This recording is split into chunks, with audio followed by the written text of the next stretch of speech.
Listen up, you beautiful bastards. I'm Insipid, and this is Runescape. What are we talking about today? We are continuing our series on the biological mandate, and today it's about sleep. Possibly, in my opinion, one of the weirdest mandates. It's just one of those things that if you don't do it, or you keep someone without it, they just slowly go insane. It will literally give you delusions. It will cloud your sense of judgment and concentration.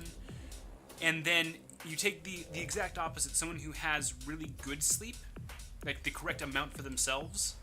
They're crisp, they're clean, they're ready to go. Their dietary functions aren't disrupted. You don't sleep enough. Your body will become more hungry. Believing that it's in a stress situation, trying to consume additional calories to keep itself operational, even over-consuming calories to keep fresh calories on board, to keep you running without sleep. The rejuvenative effects of sleep are incredible. Thereafter, the fact that we decide that we need to dream during that, obviously we don't decide that. That is a clear misstatement, but it's a matter of emphasis. Please forgive me.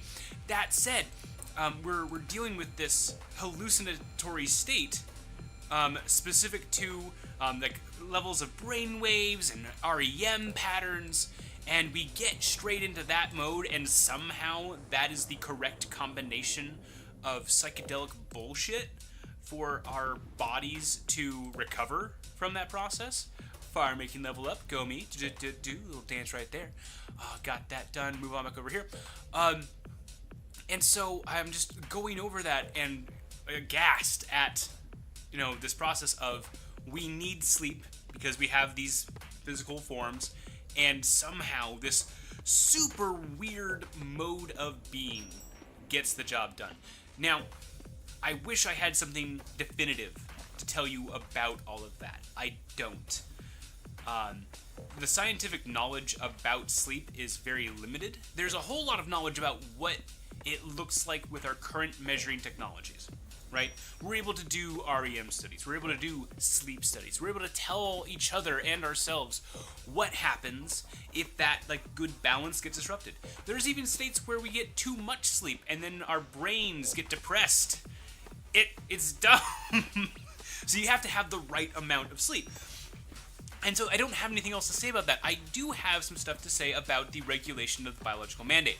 It's one of those things that I'm trying to make sure I stay on top of as we go over each of these, and kind of assess what it means to try and regulate that as a government. Obviously with the consumption, eating, I was talking about high fructose corn syrup being included in foods, and how the government's well, maybe more sugar isn't good, and so we're trying to figure out right now, that was my headphones, right now, as a society, what does it mean to have a biological mandate, and then also have laws that affect that. And one of the ongoing statements that I'm trying to put out there as an idea is that anytime we attempt to regulate a biological mandate, you need to expect violations of it.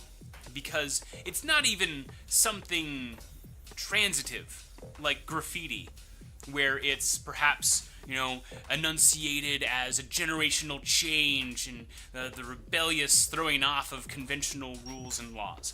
What have you. We're talking about sleep. And so you might ask yourself, well, Insipid, what the hell are you talking about sleep being regulated by law? That's not true. That's not the case. That's not homelessness. Any time you need to sleep somewhere that isn't a home, it's usually against the law. The individuals who are busy being homeless aren't exactly able to be as worried about the law. The police, if I were to speculate, are more of a nuisance, more of a I'm not allowed to sleep here right now. I'm not allowed to loiter here right now. Compounded, decidedly, by mental health issues. And I keep bringing that up as a general thing, but I also think that it's one of the biggest blights, one of the biggest dilemmas that we are facing as a society that we're just not taking care of. That said, jumping right back on top of that, you're homeless, You don't have food, you don't have anything to drink, and you just need to you want to go to bed. You need to sleep. You're trying to find some place safe and sheltered. Now, I have mentioned shelter in the past as one of those biological mandates, in part because if we don't have it, we die. And I might do a biological mandate video on it. It's even in its own way less substantive because I can talk to you about why shelter is obligatory. Temperature ranges would kill us if we don't do it. But specifically in this case, we're talking about the ability to fall asleep undisturbed. And that can mean from other people, that can mean from the weather. And to that effect, trying to find yourself in the doorway of a business or a home is pretty powerful. A well-shaded alleyway, anywhere that has good, solid cover. Heck, are you a thing? You're seaweed. I don't need to worry about you. I have no idea what you are. Seaweed. Pa! Pa, I say! And so, there are regulations currently in place that dictate shelter and sleep. That is to say, I'm not sure the last time you tried to sleep on pavement without clothing, without shelter, without cover while it's raining. I'm not sure how secure you felt last time you were sleeping naked on pavement and people were walking past you. So, sleep in and of itself is very much tied together with shelter, just as a concept. But otherwise, the regulation of sleep as a matter of where you can do it appropriately. I wanted to take a quick aside for the game itself. We are at 713 of these tokens, doing pretty good for ourselves. I do want to jump us back to the event at least one more time in the relative near future, just so we can check in on that, make sure we're at the right amount approximately. We don't have to go over by too much. No, stop, right here. We're still working on this tree. Work on the tree. Shh, shh, it's fine. And so that's kind of where I'm going to leave that right there. The biological mandates aren't always clear in the scientific world. We're working very hard on it, and we have some good ideas. We've made plenty of observations, and so we have a good amount of knowledge about what we think we know. There's a whole lot more we need to do to be able to get a firmer grasp on that. And I look forward to being able to talk to you guys about that when we get there.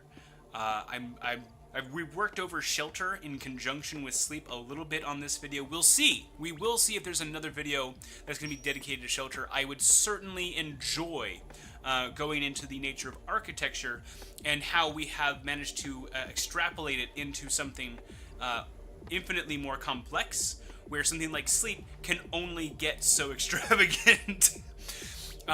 That said, I did want to say a big old thank you to these very fine people. These are the people that make these streams and videos possible. Thank you very much. I certainly can't do it without you. And with that, it's been real. It's been fun. And catch you guys on the flip side. Take care, everybody.